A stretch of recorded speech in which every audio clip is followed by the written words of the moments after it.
Hey everybody, and I'm taking you back to not necessarily blast from the past, but this is originally what I started my channel for. I think it was Dominions 4 actually. It's a great little strategy game.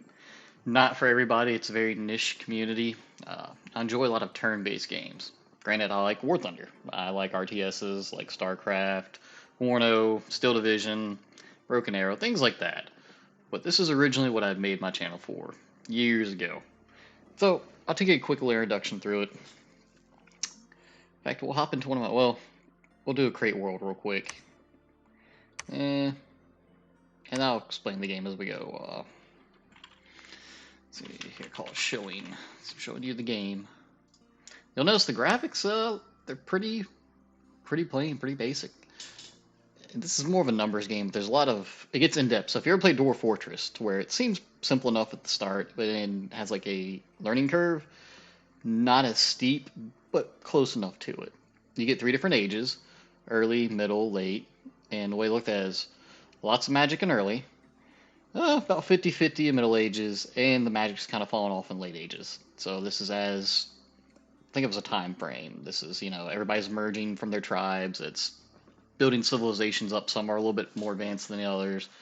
Middle ages, think of like our Middle Ages. Everybody's got towns, forges for steel, things of that nature. In late ages are a little bit more advanced. Now they use more ranged weaponry, moved away from a lot of the older stuff, a lot of the magic that's dwindling, and then you've got less monsters. There's a lot of monsters here, less of the fantasy races, more of the modernized humans, but there's still fantasy races in there. So maybe oversimplify it. I like early ages because magic. All right, we'll go to nations. There's a lot. There's going to be a lot. Each one of these flags represents a different type of people or race. This is an ancient human kingdom led by philosophers. I don't know how to pronounce that. Acrophil. They mainly use heavy infantry, chariots, and flying Icarids. They're skilled researchers. They're Oreads, roaming mountain spirits, mystic skilled, and astral and elemental magic give. Acrocephal, great magical versatility. So it means they use different types. You've got fire, water, death, earth, stuff like that. The priest can heal wounded soldiers. Then you've got stuff like, let's see here. Where's the Satis? One of my favorites. They got a green flag. There's Tir Nog, which that's elves or the Fae, I guess is a way to put that one. Where is my Satis? My lizard people. There we go, Lizard Kings. Probably one of the best starter nations, I think, because they're simplistic. They're lizardmen necromancers, basically. There's some units called blessed units. They get those, but they're not very good. They're more of a super unit that's directly based off divine origin from whatever god you follow in the game. And you actually make a physical representation of your god. You're a demigod ascending to godhood. That's what the whole game's about, basically. Right now I'm playing Theodos, the Spectre, and Dominions 5. They were only a late age army or realm to play, so. And let's say I want to play Satis. Alright. I'm just going to go. So this is the units you can recruit from your main city, and you have to upgrade your cities to a little bit to unlock them. You get militiamen, heavy infantry, city guard. Now this, you see the graphics, like, oh man, this is pretty plain. These are all your commanders on the top. This is a Lizard King. Oh, I right-clicked it. Now look at all these numbers on the screen. So, like I say, it gets into a very in-depth game. Hey, look, he has a falchion, or falcon, whatever you want to call it, for the sword. It does 20 damage. There's a modifier. Damage is increased by 25% after armor protection has been deducted. Slash is more likely to chop off body parts. You can lose body parts, eyes. You can have a wounded lung, stuff like that. It's crazy. That's his attack value. So think of like rolling a d20, and like you're always a static 13 plus whatever else against their defense and all kinds of other stuff. And the length of its attack, it's 1. You basically have to be in melee combat. Spears have 2. Pikes might have 3, etc. And a bunch of different abilities. Swamp survival, so if you go through swampy terrain, you're not going to suffer penalties. You can get diseases in swamps. You can starve to death in swamps. Things of that nature. They are amphibious, so they can swim. They can go across rivers, lakes, things of that nature. I think they can go into the water zones. I'm not sure, because this has changed a lot of how Dominions 5 was. Cold-blooded, if they go into cold territory, they suffer penalties. They are cold-blooded creatures. Poison resistance. Hey, they're lizards, so they're resistant to poison, but only by 5. The undead have a cold resistance of like 80, but they're weak to fire. No sizzle candles. It's a sacred unit. It's divine. And there's this thing called bless. Think of D&D terms where you get a little buff, but bless actually gives you abilities based on points that you spend later on. It's like I said, the game's getting in depth more and more. And this is the level a priest it is. So like MMOs, everything else, the higher the level you are, the more stuff you can do, the more spells and abilities you have access to. You have an inventory. You know, you got a weapon, melee weapon here, a shield. If you want to carry a bow, you can fill all of these up. And it follows, I think this is like Baldur's Gate, where you can only have 2 rings because the magic would cancel them out if you wore them next to each other, so one on each hand kind of thing. And this is a gem slot, and that's used for casters. So spells use stamina. Think of that as your mana. Certain spells require a component. So like, hey, I want to raise undead. A group of just skeletons. Relatively low level spell. Well, it might take a gem. Granted, it doesn't, but I'm just oversimplifying. And you have a limited quantity. You can actually script your characters to be conservative with those gems or avoid certain spells to cast things of that nature. There's a lot of stuff here. I'm not going to go over it all, but some important ones are, your hit points, your defense skill, your attack skill. Leadership is huge for commanders. That's how many people under him he can lead. And some of those units might say, hey, every spot I take up is worth 4 of your leadership. So you're playing giants, maybe 10 of those giants is worth 40. Something like that. So age plays a part. The older you are, the more frail you are, the weaker you are. Undead leadership. If you want to command the undead, you have to have an ability that gives it to you or through divine means. Same with magic. So there's a lot in here. A lot. Recruitment cost, how much recruitment it takes to get it. That's a whole nother resource you have to manage. Resources, stuff of that nature. So there's a lot there. So we'll just say, okay, we want to play Satis. They got some cool stuff. Their sacred unit is a dancer. He does magic damage, which is good. Some creatures can only be affected by magic. He does both piercing and bludgeoning, so he's good against undead and something that's armored. Length of 3, so he can hit you before you hit him. So if you're charging into combat, you have a higher chance of hitting them before they get to you. Lots of stuff here. You get charges on the chariots. Here's armor, which you haven't noticed. There's not a lot of armor in early age. Some armies do have that. Some have a heavy armor. More prevalent in middle and definitely in late age. Lots here to consume. This is some bonuses you get. It gives you a little breakdown. Hey, their priests are really powerful. They're attuned to death, nature. They get a little bit of water and astral. What that means is they're casters, like a reborn. He starts out with level 2 death magic, and he can research 9 points of whatever you're researching faster. Alright, let's go to the Sauromancer. Hey, he gets a random type of magic. He gets nature level 1 and level 3 in death magic. And what is this now? They give them invulnerable now? Okay, so unless you have a magic weapon, they're pretty hard to damage. And it's like a DR of 15. So damage reduction of 15, unless it's magic. Say we want to play them. You start with the death sight, which gives you death gems. There's a lot going on here. So, now you get to choose your pretender god. A lot more to go in here. But let's look at the gods. So every nation gets a different sort. Generally, you'll have a lot of the same ones down here. This is basic, like almost everybody gets these. Some armies don't necessarily have access to them. They're relatively cheap. You see where it says 100 points? Well, alright, well, yeah, that's not too bad. Let's go up here. This thing's 160 points, 130, 150. Those points you're using, Draco Lich, 220. They go towards building what kind of empire you have. So let's take a look at the Draco Lich. Got a lot of abilities. Plague Breath. He's a dragon. He's cool. He's... I'm not going to explain Dominion Strength right now. There's a lot to it. But he's got a lot of cool abilities. Stuff like that. Fear. Chance to make people run away from him. He can fly. He can change shapes. So he starts out in like a humanoid form. Then he gets attacked and he'll change into his dragon. What does snow move? No. Goes through snowlands unhindered. Lots of stuff here. Just a lot of junk. But these will be your quote-unquote most powerful beings. Hey, he's almost 2,000 years old. That's a lot of hit points. 180. Let's go down here to something like this guy. Freak Lord. Cool name. 10 hit points. That's generally a decent amount. Most your casters will have about that much. So he's got blood magic. Ooh, this could turn into a long video. Alright, so you picked your god. Like, okay, this spider looks cool. Well, it costs you so many points, design points. We'll start at the bottom here.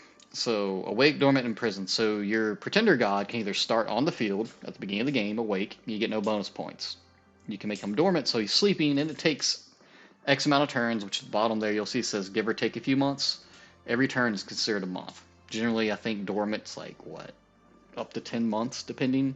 But you can use your priests to quote unquote pray to them to get them to waken up quicker. I prefer imprisoned with a cheap pretender god because I like to play what's called a scales based army, realm, whatever you want to call it. Nation. There we go. That's the word I'm looking for. So, 3 years' time, give or take half a year. So, 3.5 years, give or take, or you can use your priests to pray to actually get them out quicker, not by much. Dominion, this is what scales are called. So we'll start over here. Like, hey, I want to increase my magic. That means it takes less mana or slash stamina to, or fatigue, I think it's called in this game now, cast spells. If you're in your own controlled territories, it's easier for you to cast spells. It's easier for research new magic. So it's like a +1 per turn. So if you have a guy that can research 1, technically he's getting 2. You can actually decrease it and make it drain. Like, hey, my nation has no real casters. In fact, when people are on our land, we want them to fight at a disadvantage. So it takes more to call forth their magic. It takes more of their fatigue to cast, so they can cast less. It's less impactful. That actually downgrades the power of the spells, if I remember correctly how it used to work. Luck. You can either have good luck or bad luck. And it gives you events +5. Events +5. So luck is like, hey, you have a chance to find extra gold in your realm. You have an extra chance to find a hero that just shows up to your doorstep to say, I'll fight for you. Luck is generally good. Bad luck's usually terrible, but I think like Yomi, you want all bad stuff because that's how you thrive. So bad stuff to them is good, and good stuff to them is actually bad. So there's a lot in there. And then you've got like growth, how hot or cold it is. Growth is how quickly people will be born. And if you play a death, it takes away supplies, takes away your gold income, your population doesn't grow as quick. Versus more gold, more supplies, more growth, you'd say, hey, that's good, you need more. Well, some nations actually benefit from having death scales. Heat, so if you play lizards, you want it to be hot. Hey, let's make it really hot. Hey, I play Abyssia. Let's leave it on 3. You know, let's have it scorching like a desert. Let's say you play Jordheim. Look, I like the cold. Does it really only let you go down to 1 now? Really? So you used to be able to take this down to -3 also. That's interesting. Productivity sloth. So another income-based thing. Is that 1? Okay. Increase the amount of resources you get, supplies, income, etc. Used to be able to upgrade that to 3. Rest and turmoil. So when you have order, you don't have to worry about as many bandits and people rebelling against you. In turmoil, you have to worry about people dying. You have to not get as much income. Bad events +2%, and roaming armies, which is good for some stuff. Real quick on Dominion Strength is how quickly your religion spreads to other adjacent hexes. So after so many turns, or if you've got enough strength in there, it actually spreads your religion. Or if your opponent has a stronger Dominion Strength, his religion spreads over years, or aka scales, and applies whatever they're more beneficial to your stuff. Sometimes it can work out for you. Somebody has a really strong, good scales, and it's kind of sweeping over your land. Like, hey, you know what? I like this. Problem is, when they come to fight you on your land, now they're more powerful. Ooh, there's a lot there. There's a lot there to take in. All right, magic. So these points you got up here, you can spend. Have you noticed as we was playing up and down, it's taking points, and every time we increase something, it takes more. So we'll go back down to these, zero it out. This is how good your magic is, how strong your deity will be in. So let's say take Death Magic. And you notice here we're getting bless points. Hey, let's max it out. We get 9 bless points now. What are bless points? Those are built-in innate buffs. And apparently because he's got innate magic something else, he gets other stuff. But let's say I want fear. Alright, so anything that's considered sacred will have this buff on them. So it takes, what, 8 points? And we've got 1 left. We can only get Undying or Undead Command. Hey, well, I like Undying. Means when you get killed, you actually come back with 2 HP. Basically a way to do that. Fear has a chance of enemies not attacking you and actually routing them from the battle. And it says incarnate only, that means your deity has to be not dormant or imprisoned, and not dead. They can die. You get them back, though. You just, same thing as use your priest to pray for them. So, long-winded, I know. We're getting through there. They give bonuses, and those units that we had earlier that were sacred, the little colander thing, whatever you want to call it, chandelier thing, the thing with candles on it. That means it's a sacred unit, and it would gain these bonuses. And there's all kinds of stuff. You get regeneration. Let's see here. I think it's Earth that gives you a lot of regeneration. Yep, regeneration, really good. You can make your guys go berserk, so they get extra attack. Recuperate from wounds. Hey, there's a lot of forest around you, and you don't have forest survival. There you go, low light vision. They've changed a lot of the stuff around. All sacred units gain plus 50% more experience. Yes, they will quote-unquote level up. So, let's see, can we go back? I forgot it was delete. Back. One of these keys. I can't remember. You can't have negative amounts of points left, blah, blah, blah. We're just really... Okay, it's glamour magic. That's the new thing they added. So, we're actually just going to pop into the game and hop out, so I can show you what I've actually got going on in mine. What? Can I have negative amount of less points? Oh, we'll just take that off. There we go. And it automatically names your god for you if you want. This is how you set up the game. You can leave it there if it's the first time playing. Just leave it alone. You win the games by capturing these thrones, which are in hexes that you can conquer. But to be able to take the thrones, you have to have something called a prophet. Like I said, the game gets really in-depth. We're not going to go that much further into it. Not much further at all. And I'm just going to... It does take a little while for this game to load up, so... I want to hop out and show you what I start doing with my little undead army. They have a very unique way of playing.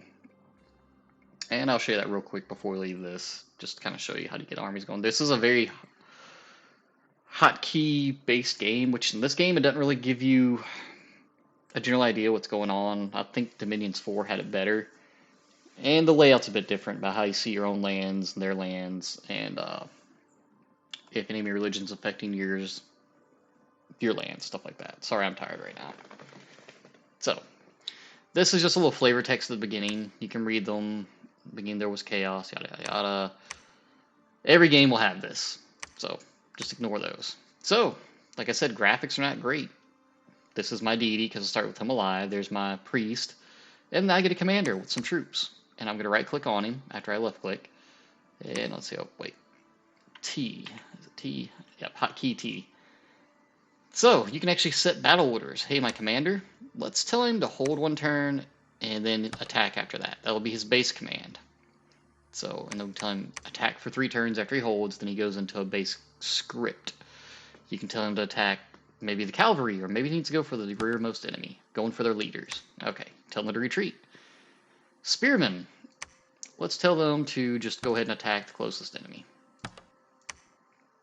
You know what, that box, see right now they're all squished together. Everybody's in the center here. Here's my leader right there. Attack closest.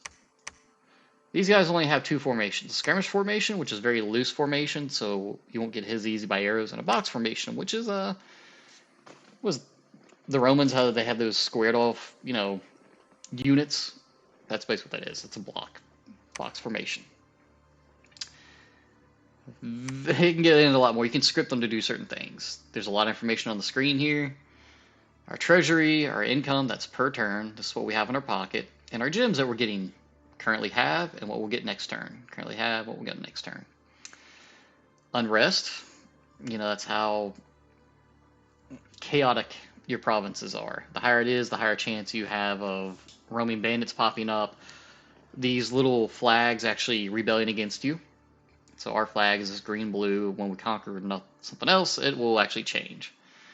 So there's a lot here. And what's good, though, is they tell you the hotkeys. So army setup is T, recruit, hit R. All right, we want to buy some guys. Let's get some militia. Let's get a couple of elite warriors. Get some of those. Maybe a chariot. You see our resources going down because it takes a lot of resources, gold, and recruitment points. So you have 3 things to manage. Let's get some sacred guys. So I can get 2. Cool. And it takes holy points because they're sacred. Alright. And what you do is you leave that there, and next turn, they'd be recruited. Now let's go attack something. Take all of our people here. We can't see anything around us. There are guys there. In fact, we'll wait a turn. Is it enter or is it delete? Nope, that's not it. What is intern? E. No, it's something easy. And you'll see things around us will populate. So let's see here. Lady Nature sensed the location of 5 previously undiscovered thrones. So our deity can tell us, hey, they're over here. And you go to your map, and it's a connective map, so it actually rolls back into itself. You can change those in settings where it's just a plain square map and go around. There's a lot to it, so I'm going to zoom in here. Now we can see there's people here. Iron Range, owned by Independents. So right click on it. It says there's about 50 enemy units. We don't know exactly how many people are there. They consist of heavy infantries and slingers. Something pretty easy to take out. These guys have heavy infantries, archers, and militias. These guys have hoplites, whatever that word is, and slingers. And these people have tribe cavalry. Let's go attack something. So we're going to left click, control, grab all those. The game's kind of weird. You right click to select stuff and left click to tell units to do commands. So left click grabs all these guys. We'll tell them to go here. And you don't go immediately into battle. At the end of your turn, everything plays out without you doing anything. So bear with me on that. It's not a very visually appeasing game, but you'll see the battle here in just a moment. So we're going to hit E, end the turn. The battle will play out, and we get to see the battle report. So you're like a general going, okay, this is what's happened. How many people have died? There's a battle here, and not even going to try. There's a proclamation from Helheim. One of their guys probably turned into a prophet. Boggy the Hellcarl shall hereby be known as the prophet, keyword there, of Rimlog. So that's their starting city. Master of False Promises, Master of Twilight. So that means he can actually, he becomes a priest, or if he's already a priest, he becomes a level higher, depending on whatever level it was, and he can claim the thrones when they take that province. Alright, so there was a battle, right? Well, this gives you the score sheet. These are the kills that these characters got, and these are the characters that died. So my Cetizian Light Infantry, they killed 16 people, but they lost 3. These guys down here, they killed 5 of my guys, but they lost 12. So, and in your own armies, after a battle, if there's anybody remaining, like after you lost the battle, they'll be spread around friendly provinces, just kind of scattered around. You have to use a commander to kind of go around and pick them up. They don't move on their own. They have to have a commander, so it's kind of annoying. You know what? We want to see what happened in that battle. There's the retreat details. So a total of 6 units dispersed and retreated to their own, and 6 of them made it back to friendly territory. So 6 basically just disappeared. They're no longer there. 6 of them went back to friendly territory that you could pick back up. So let's view the battle. You can actually watch the battles play out. So you get a little cut screen. You can zoom in, you can pause, you can do all kinds of neat stuff. There's a lot of keybinds. And as units get afflicted by buffs and debuffs, you can actually right click and see what's going on. So there's our deity there. Hit our space bar. This is at regular speed. So things are moving kind of slow. There's the enemy to the right. Let's speed this up. Maybe not that much. Hoplites are throwing stuff. My guys get hit. He grabs them in this little square right here. Zoom in. I don't think anybody got hit, so nobody's wounded yet. And you'll see them, the numbers there as the damage being done. Alright. I know some people got hurt in here. I've seen those numbers popping. Here we go. He's wounded. He has battle fright. What does that mean? His morale is lessened. He's more likely to run. But if we look in the back here, we notice these guys are glowing. So what's going on here? They are stunned. They were hit with a spell that stuns them. Not able to do anything. 1 round of combat. Anyone wounded by shock damage will also have a chance to get stunned. So it was a shock spell. Whoever takes damage has a chance to be stunned also. Neat. That more likely came from our deity, because I don't think anything else is high enough. Oh, that's neat. So they are trapped, webbed. Cannot do anything until it breaks free by exceeding a strength check. Strength plus whatever that is versus 22. So it's a dice roll check. Think D&D. And you can slow it down to normal speed, or you can make it really slow, so you can kind of keep up what's going on. Now, you have no control over this. This is playing out. You're seeing an aftermath of the battle. It's like, this is what happened. The story being told of everything that went down. You can hear the little audio cues, and on the left here you can see what my commanders are doing. So Giffy, who's our deity, is casting Vine Arrow a couple times, Bewitching Lights, and now just charging in and chasing people down. The Independent Army has been routed, so the morale is broken and they are running away. And you can end that at any time. So, there's the unit overview, tells you who died. Commanders are highlighted in blue, deities are highlighted in, I thought it was like a purple color. But, you get the gist. So, that is a rough rundown of how battles work. There's many things that can affect the battle. Temperature, you know, spells that affect the battlefield, spells that affect the world. And each one of these places has a biome. Like this is farmland and mountains, highlands and mountains. So if your army is not really good at traversing through mountains, you might start losing troops. It might start starving. It might take twice as long to move through them. And by that I mean is typically you can move one square, depending on how quick your army is, or if they have flight, like they're on Pegasus. If they're on Pegasus, they can go like 3 or 4 places out. Let's see here. I think this is like a Pangea. No, this is just Fog of War right here. It's kind of neat now that there's little things in the background. But that's the gist of the game. We want to quit without saving. We'll hop into my game now, 2024, new start, play game. This is actually an underwater. Is it underwater or this is a cave biome right there? It's showing. Play game. Since I haven't played in forever, I decided to play the undead. Tomb Spittle's the name of my deity. I made him just a super cheap imprisoned god, and I don't know what turn I'm on now. There's a lot going on here, but these guys start out in the middle of the ocean. So bar a underwater nation, which I think there's only 3 other ones, it's a really good start. Problem is, I work with a death scale nation here. So the more things die, the better off I am, because I get free troops every turn by these guys. Well, your castles that you build, I have one built here, one being built here, and one here. You get free troops every turn, so I hit T. You see I have amassed just a little bit. And you can't choose what they are, they're kind of random. So I get, you know, Hoplites. I get Peltist. And then I get these kind of sacred units. Yeah, they're still sacred. Wow. So you do get free sacred units. I didn't notice, I just know I was getting them.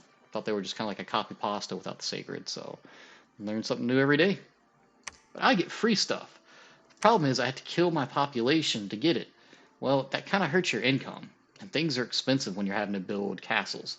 Now, when you build a castle, it keeps a certain percentage of the population from permanently dying off, which is new, because in Dominion 5s, this same army would kill everything to 0, and you were on a clock to hurry up and conquer the world.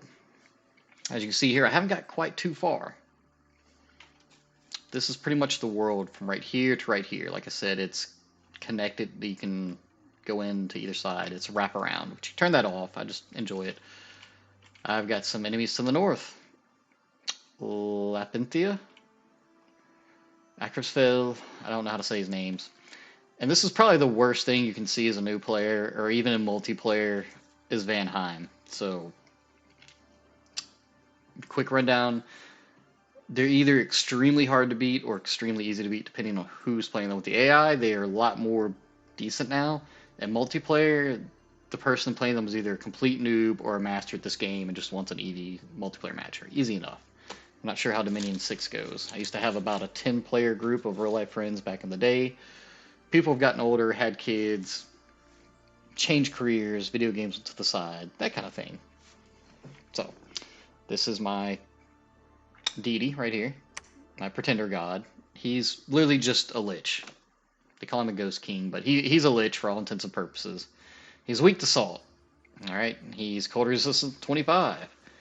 He freezes things around him, so he has an aura that if people get close to him and they're not cold resistant or immune, they will start taking cold damage. Alright, I don't need to eat, I'm undead, so you suffer all the bonuses and downsides of them. So, priests can hurt you. Immune to afflictions, etc. Really good at researching. This guy's really powerful. I went full death magic, not even gonna lie. Apparently, okay, unit has a chance of summoning one or more monsters per month when it's in friendly dominion. So you can get like a random monster. Not really that great. There's some gimmicks you can do with that to have like, I'm trying to remember who it was, but basically all your commanders have that ability, and it ends up not working out. Disease resistance, not immune. They took that away. You can no longer be immune to like cold and diseases. But I took the sacred thing that says, hey, you know, he's incarnate, he is alive, so his undead regeneration. I thought I took the thing that said I can't get disease. He can lead a lot of undead, but only 10 living. A little bit of magic. A lot of strength for this guy. Low hit points though. He's size 3, so he's a little bit bigger, I think, or size 3 average. Can't remember. Let me go here. I'll find out. Okay, so he's humanoid size. You do get some living stuff. Man, this video is going to be so long. But this is where I'm at in the game. Where's my messages at? Did I go attack anything last turn? What was that? Location 3 on the... Okay, he's just saying, hey, the thrones are over here. Do I want to go attack something? Yeah. These guys are already moving. Oh yeah, we're going to attack there. It's going to be a complete stomp. So, I'm leaving that guy there to defend. Actually, I need to control, click these. Push them over there. You see how far they're moving? 2 spaces. They've got really good movement. And these undead guys are actually flying. I hit T. I have a lot. And I'm going to leave. Actually, I'm going to take some. I've been gathering up stuff. That's a lot to take with me. Let's go ahead and max that out. Almost maxed out on my undead stuff. We'll put another sacred unit in there. Why not? And I have them set up in these line formations. So, and it tells you exactly what everything is. I want everything to block for my commanders. Because all these guys are hanging out in the back. Alright, we'll just hit in turn. I'd already planned on going here. There's nothing else I could really do on the map. Like I said, there's just so much in this game I'm trying to cram into one little video. And wow, we got counterattacked a bunch. Alrighty. And this guy gained a lot of stuff. So I can't remember where I was attacking. So let's see what happened here. We lost a province. Okay, that's alright. I was beaten by a stronger force of Vanheim. These guys suck. They have this ability called Glamour, which means you have a 50% chance to not hit them. Think of a mirror image. You will see them in battle actually have a bunch of different mirror images. Not the Great Hawks. This is what people do in multiplayer just to jack your province. It's so dumb. They can fly from like 6 places away on the map and just take over your stuff. But I've got Death Domain, so I'm not too worried about it. Yep. So they gave the BS mode to the AI. This is normal AI doing multiplayer shenanigans. So that's really dumb. We attacked. Okay, our flag first means we attacked into there. We did amazing. There's only 3 people there. Oh no, there's more than 3 people there. There's a lot of people. We only got 9 kills and they ran. Okay, Van Hurst. Glamour. So this is like a mirror image. It's more difficult to hit them. It's a 50% chance to miss. And you already have another roll you have to make versus your attack skill versus their defense skill. For melee. Let's take a look at the battle. I'll show you that real quick on his glamour skill about the mirror image thing. So, see how he's kind of... There looks like multiple ones there. There's a bunch of them. Looks like it's like 4 or 5. Yeah, that's... They get that base static. So, you know. Did I really only send my deity over there? He's over there summoning undead. Enemies casting luck. He's casting Strength of Giants on himself. I guess he'd go melee. And he casts Blur on top of himself. So now, not only does he have Glamour, he's even harder to hit with Blur. And it's a very low-level spell. It's such BS. So, we'll speed that up. Good thing we're undead and ethereal, so it's a lot harder to hit us. Granted, this isn't my full army for some reason. OG back there's just casting summon undead everywhere. Yeah, and my undead were fleeing there for a minute because they have a priest over there, which I think he counts as one. Yep. So, yeah. And my undead you saw there, taking damage from his turn undead ability, basically. Quick replay. So, let's see what we lost. Unexpected event. Hey, we found a bunch of gems and lost 1 gold. Really good for us.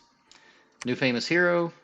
So he got XP for that, and you see he's got these little icons right here. Experience. It makes them slightly better. That's all that really does. Oh yeah, I've been making ice swords. So it does magic damage, and it does frost damage, basically. Oh, that's so lame. I took one of theirs and traded it for, yeah, this stuff here. Why did not everything go over there? It's interesting. And he can actually, as I'm attacking into here, that doesn't block him from going anywhere. This army can be gone by the time I get there. So, I think we'll be right there. I think he will take all the stuff there. It's just a giant arrow for a giant army. That's the army I needed to move, not the one that did move. So, BS. That's such BS. That's why I hate Vanheim. There's other nations that can do this. This is just one of them that does it. And for the fact they scripted the AI to do this junk, you guys suck. It's bad enough in multiplayer, then y'all do this. It's not game changing, but they snipe your provinces, which lowers your income, which lowers your recruitment rate, whole bunch of stuff. Before we go any further, let's go over to magic real quick. So, where's our magic research? This tells you the current level, and this is what you're training into. All right, well, what does alteration give you? Oh, take that out here, right click. Well, we're level 1, so if we have any of these magic levels on whoever we have, we can actually learn these, like Blurred Body. Alright, attacking units have their attack skill reduced by 2. Attackers with True Sight or Spirit Sight ignore the blurred condition, as do blind ones. It costs 10 fatigue, which is, may as well say mana. That's how much you can cast until you're too tired, can't do anymore, and have to rest a couple of minutes. Area effect is self-cast. Casting time takes a full round of combat. So, it's a combat spell. Let's say, hey, look, I want to see what level 4 has. You know, it's going to take me a while to get down there. Do I really want to get something? Let's take this. What does destruction mean? Is destruction anything good? The armor of several soldiers destroys and falls to the ground in useless heaps. Magic armor is much less likely to be affected by the spell.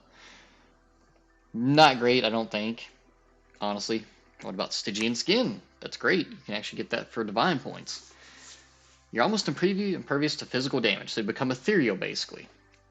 Only living beings are affected by the spell, unfortunately. Invulnerability, 15. So 15 damage reduction, basically. Twilight, what does this do? All units perception, so they take an accuracy hit, so you roll a d20, now you're at -2 because of that. If you have the Glamour skill or Glamour Mage, you get +1 to your Glamour skill, so you're harder to hit, so that's like an overall +3 to the person with Glamour, which is BS. And it has no effect in casting normal daylight. Night, darkness, non-neutral brightness causes the enchantment to lose effect. So, if you're attacking underground, it's not going to help. Alright, it's like, you know what? I like alteration. Let's go to evocation. I want to nuke stuff. Alrighty. Low-level stuff. Arcane Bolt. It only affects one person. Takes 0.75 of the round. Really far range. It's like a longbow right there. A little heavy on the fatigue, but it does 10 magical damage. Or 10 plus. So, only affects magic beings, though. It ignores their armor. Lots in this game. There's so much game-changing stuff in here. Hey, let's do Knifeful Flames. What does this do? A shower of blue flames shoots from the caster's hands and flies towards the enemy ranks. The blue Knifeful Flames are extremely cold, and the spell can easily freeze an entire army to death. So, does cold damage, does 12 plus. It can affect... Wow. Area effect is 75 plus. That's a huge portion of the battle. It has a range of 40, so you can literally just dump it on top of their army. But it takes a gem to cast, and it takes all your mana to cast that. And it's precision 0 because it's just a giant AoE. And it has a Lingering Cloud for level 3. Cannot be cast underwater. So, a lot to this game. So I like early age, you get a lot of the cool stuff. They keep magic throughout all the ages, but this is just a quick rundown. There's so much stuff up here. You know, global enchantments. Nobody's casting anything that affects the world. There are global enchantments that affect the world. These thrones here, which I guess I can go up here. Throne of the Stars. This is how you win the game. All the thrones you control, you win. You ascend to godhood once you control all these thrones. It produces 2 astral pearls per turn.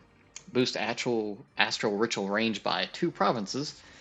So you can actually sit in one of these little squares and cast spells on enemies and provinces to do stuff to them. It makes your religion spread faster. And this is how you win the game, Ascension points. So on and so forth. Or you can just kill everybody and, that too. So there's that. And let's see, it's all of our scale stuff over here. It's way too much to explain right now. But I just want to give you guys a quick rundown. This is our nation overview. This just gives you all the stuff you need. This is each of your towns. You can click on them, go to them. He's commanding 42 units. He's ordered to defend right now. This guy's building a palisade, which is basically a castle. Let's see here. Level 1 nature mage. Let's see here. I think that's how we recruit. No, that's people have searched for it. So that's a whole other part of the game. You actually have to sit there, take a turn, search these places to find different stuff. Building sites.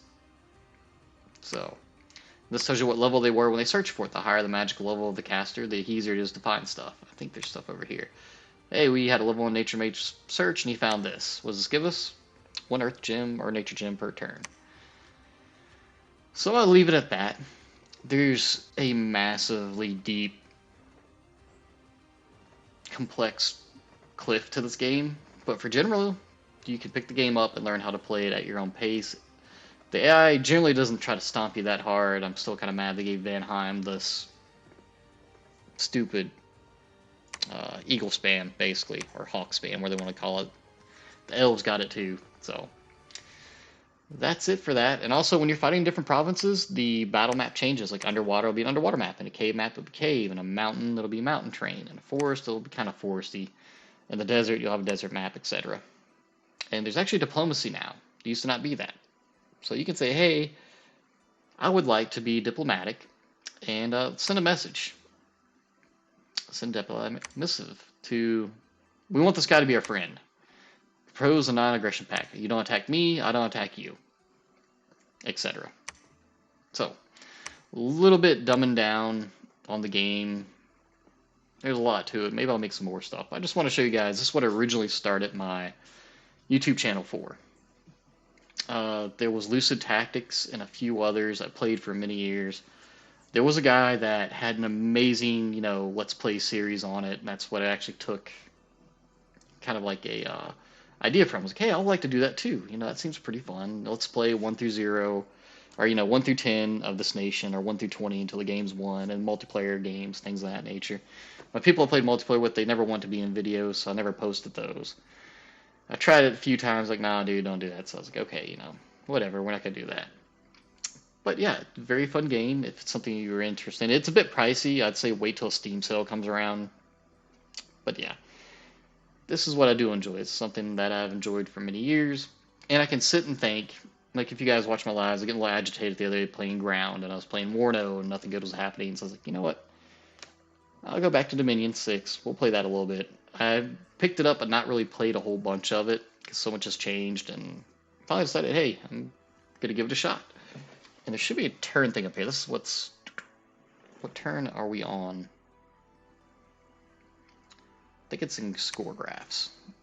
Nope, wrong one. Does not tell me my turn. Is it messages? I think it might be messages. What turn is this? Late fall in the year 2 of the Ascension Wars, so almost 24 turns. So there's that. So this is Dominion 6 out of the Dominion series. Very fun game. Not very niche. Like I said, you're not in it for the graphics, you're in it for more of the grand strategy. And there's so much replayability in it. And if you got a couple friends that play, oh, it's even better. You can go against the AI, you can do free-for-all, team games. It's wonderful. Granted, it can be a lot slower paced. Since you're not having to control the armies, that's fine, but there's a lot of smaller details you can do, like buffing your province strength. All right, I need to make sure all these mages I have spread out are searching or doing different things. So turns can get a little lengthy. Think of it like Civ, where somebody might take a 10-minute turn, and the person after him takes a 2-minute turn, the person after that takes a 15-minute turn. Yeah. And you can actually play this via, it's kind of like snail mail almost in the game. Like one day you take your turn, You wake up the next day and the next guy's taking his turn, or everybody is taking their turns. You can do that too. So you don't always have to be connected and online at the same time. But it's pretty fun. But that is it, guys. Oh, the realm beneath. I forgot about that. Yeah. The Underdark. Rawr. There's a whole unknown plane, so it's astral plane, basically. But that is it, guys. Sorry for boring you. This is just something that I enjoy. This originally what my channel started out as was Dominions. So you'll have a good one. I'll be putting up some War Thunder stuff later. Really waiting on the drop for the new update, see what's going on. I went ahead and picked up the Type 90B. It's the only thing I'm getting. I really don't need it, but I figure, that's going to be something I'm going to play a decent amount of because the Japanese need something. So I throw a little bit of War Thunder in there. But alright, guys. Till next time, I might do a Let's Play series on this. And we'll go from there. Like I said, sorry, I saw something that was like a crack in my screen, but it was just graphics. A little artifact error. But yeah, till next time, I'll see you then, and that's it.